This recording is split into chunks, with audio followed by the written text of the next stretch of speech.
sekarang kita akan melukis gambar rajah aras tenaga bagi beberapa tindak balas kimia. Yang pertama, logam magnesium bertindak balas dengan asid sulfurik menghasilkan garam magnesium sulfat dan gas hidrogen. Delta H diberi iaitu negatif 467 kJ per mol. Jadi, panduan untuk melukis gambar rajah aras tenaga berdasarkan tips-tips berikut.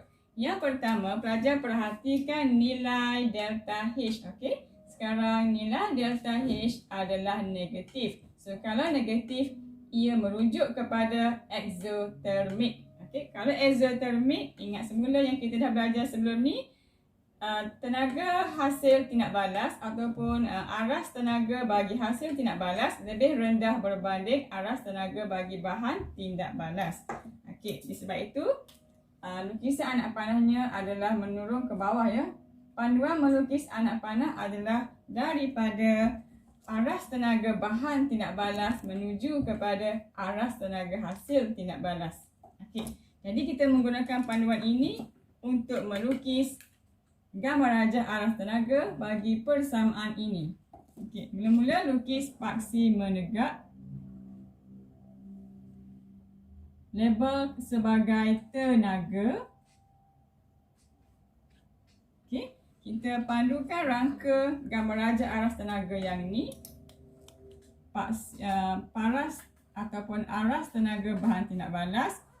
Okey, ini adalah aras tenaga hasil tindak balas. Okey, kemudian kita lengkapkan aras tenaga bahan tindak balas dan hasil tindak balas berdasarkan persamaan yang diberi. Daripada persamaan yang diberi, kita kena kenal pasti ini adalah bahan tindak balas, manakala ini adalah hasil tindak balas. Okey, jadi sekarang kita kena lengkapkan ya. Lengkapkan aras tenaga, bahan dan hasil. Okay, apa yang kita tulis atas ni adalah bahan, iaitu magnesium pepejal dan asid sulfurik H2SO4 aqueous. Okey, manakala aras tenaga hasil tindak balas adalah magnesium sulfat dan gas hidrogen MgSO4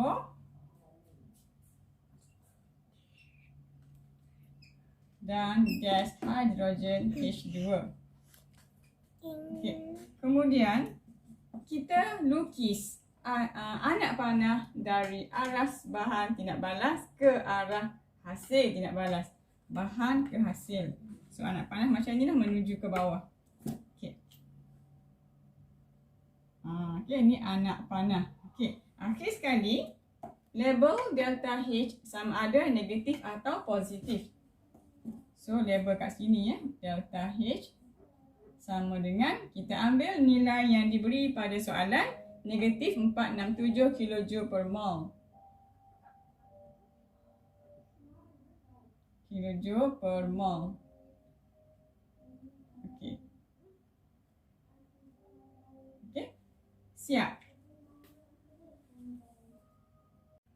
Persamaan termokimia yang kedua adalah tindak balas antara gas nitrogen dan gas oksigen menghasilkan gas nitrogen monoksida delta H sama dengan positif 180 kJ per mol.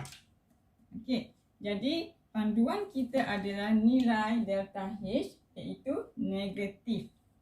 Positif. Positif, maka tindak balas endotermik. Jika endotermik, aras tenaga hasil lebih tinggi daripada aras tenaga bahan. So hasil lagi tinggi daripada bahan. Okey. So kita label ini bahan tindak balas, hasil tindak balas. So anak panah mesti dari aras bahan ke arah hasil tindak balas dan delta H adalah positive value. Okey, berdasarkan gambar rajah aras tenaga yang umum ni, kita nak lukis gambar rajah aras tenaga yang spesifik kepada soalan kita. Okey, so seperti biasa, mula-mula kita lukis paksi menegak. Okey, label sebagai tenaga. Kemudian lukis aras tenaga bagi bahan dan hasil sebagaimana gambar rajah aras tenaga tindak balas endotermik. Okey, so bahan tindak balas lebih rendah aras tenaganya berbanding hasil tindak balas. Okey, kemudian kita lengkapkan aras tenaga bahan dan hasil tindak balas berdasarkan persamaan kimia yang diberi. Jadi bahan tindak balas adalah nitrogen dan oksigen. Manakala hasil tindak balas adalah nitrogen monoksida. Okey. So bahan tindak balas N2 gas dan oksigen also gas. Bagaimana dengan nitrogen monoksida? Perlu tak kita ambil dua ni? Ya, perlu kita angkut semua nombor yang ada tu.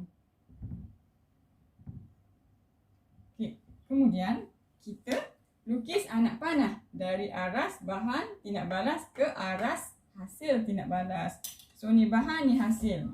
So anak panahnya ke atas. Okey, ke atas.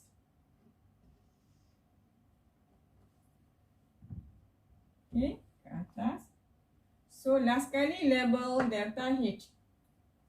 Delta H sama dengan, ikut je soalan tu, positif 180 kilojoule per mol. Siap. Soalan berikutnya, penguraian terma 1 mol pepejal kalsium karbonat memerlukan 570 kilojoule tenaga haba. Lukis gambar rajah aras tenaga bagi penguraian kalsium karbonat. Tiada maklumat tentang persamaan kimia, maka kita kena bina persamaan kimia sendiri. Kalsium karbonat CaCO3. Kemudian dia kata terurai kepada, so kita kena tahu terurai kepada apa. So ia terurai kepada kalsium oksida CaO, dan sebab karbonat kan, so of course membebaskan gas karbon dioksida. Okey, kita pastikan persamaan kimia kita sudah imbang atau belum. So tengok kalsium dulu ya. Kalsium 1, 1, karbon 1, 1, oksigen 3, 3. Okey, seimbang. Kemudian kita nak tahu adakah ini tindak balas exothermic ataupun endotermic. Kita kena cari clue yang tersembunyi. Ini dia. Memerlukan. Memerlukan bermaksud menyerap ke membebaskan haba. Ya, menyerap haba.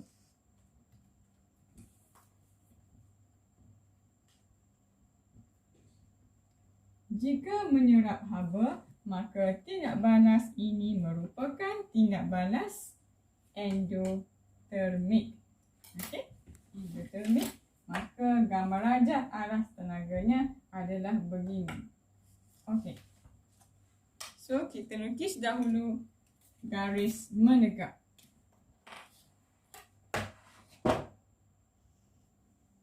Okey. Kita labelkan seperti biasa dengan paksi tenaga. Aras tenaga bahan tindak balas didapati lebih rendah daripada aras tenaga hasil tindak balas, kerana ini merupakan tindak balas endotermik. Okey, memerlukan, menyerap haba lah maksud dia.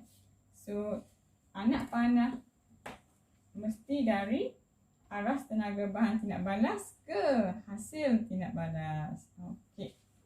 Kita lengkapkan aras tenaga bahan tindak balas dengan kalsium karbonat CaCO3 pepejal. Hasil tindak balas adalah kalsium oksida dan gas karbon dioksida. Kalsium oksida pepejal, gas karbon dioksida adalah gas. Akhir sekali, kita label delta H. Cari dekat soalan, apakah nilai delta H? Ya, 570 kJ per mol. Kita boleh letak per mol sebab dia ada mention dekat sini penguraian terma 1 mol. Okey, 1 mol ada kat sini. So, negatif ke positif? Endothermic positif. Yes, so positif 570 kJ per mol. Siap. Kali ini soalan objektif. Perubahan tenaga semasa tindak balas asid etanoik dengan lithium hidroksida ditunjukkan dalam gambar rajah aras tenaga di bawah. Okay, ini gambar rajah aras tenaga.